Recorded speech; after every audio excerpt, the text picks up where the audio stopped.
And now I give the floor to the representative of Russian Federation. Thank you, Madam President. We're grateful to Special Representative of the Secretary General for Ghassan Salam for a objective briefing, and Permanent Representative of Sweden, Joel Olof Skog, for the report on the work of the 1970 Sanctions Committee, and overall for the very high-level leadership of this body. Russia supports the steps undertaken under the auspices of the UN to support stabilization in Libya. We note your personal leadership, Mr. Ghassan Salam, and your commitment to doing everything possible to stabilize the internal situation in Libya. This is extremely important for improving this situation overall.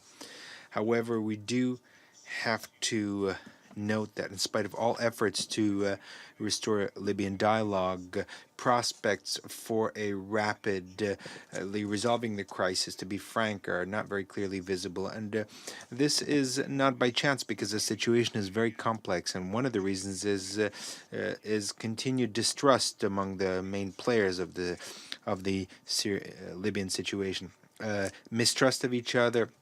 This leads to difficulty in reaching compromise solutions.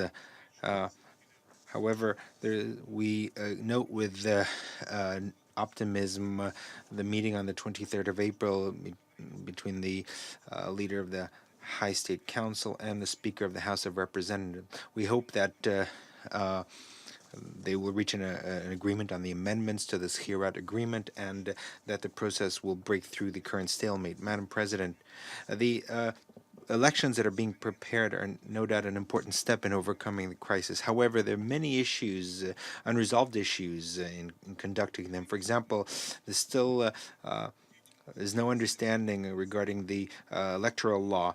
Overall, I don't think they can become a panacea. All steps taken should aim to unifying the country, strengthening its government institutions and its security institutions.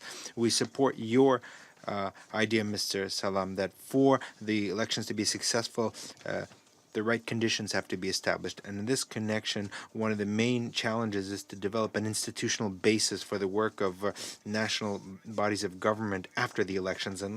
If the parties don't agree on these issues, then the whole system of governance in Libya might not be viable.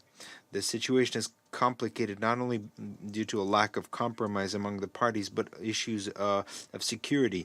For example, the terrorist attack on the 2nd of May on the headquarters of the Electoral Commission in Libya in Tripoli is a confirmation of this. Furthermore, it's clear that much will depend on decisions of those tribes that have found themselves on the margin from the post-revolutionary transformations in the country. There is no alternative to negotiations to end the crisis. Libyans themselves should decide on the fate of their country based on dialogue and a spirit of openness and compromise based on this Hirat agreement as the only viable basis for reaching a long-term solution. The future development of the situation will depend on success of efforts to restore order and security. Otherwise, the ground will remain fertile for terrorists and armed groups who use the institutional vacuum for their criminal actions. Now, of course, it's very important to be unified to continue fighting terrorism. The situation of migrants and refugees remains very complex that find themselves in holding centers, and they encounter various forms of harsh treatment. I think we need to tackle this problem head on. We can't resolve this through half measures. First and foremost, we need to deal with the root causes that have led to the migration, and only then will people voluntarily return to their homes. We note that we're far from a final solution to the crisis, and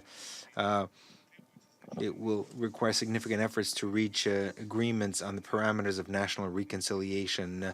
We support initiatives undertaken by international and regional sponsors of the solution in Libya, for example, in particular, the neighbors, Egypt, Tunisia, and Algeria. We note the work carried out by the African Union in the framework of the high-level committee on Libya, as well as by the League of Arab States.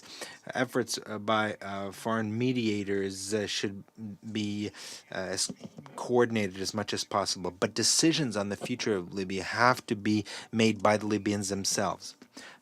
The UN must maintain its leading role in the political process.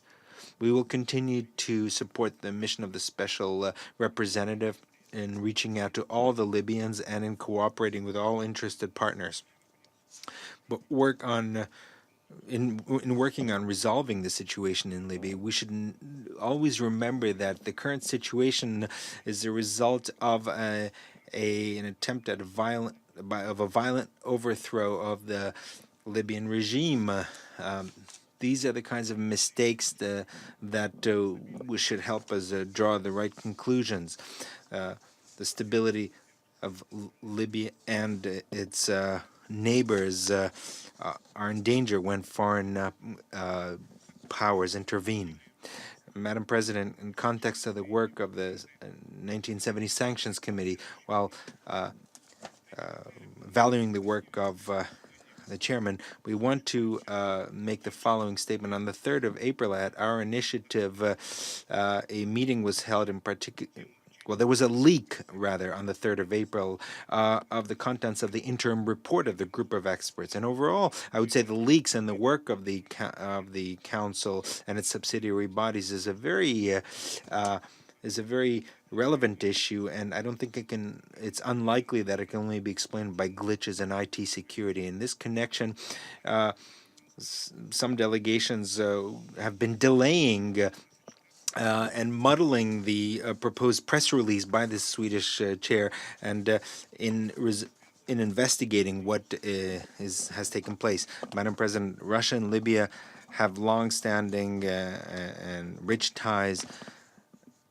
We intend to cooperate with all Libyan parties and with international partners, and we will do everything possible to restore the unity of Libya, its independence, and to return it to the family of nations. Thank you. For his statement.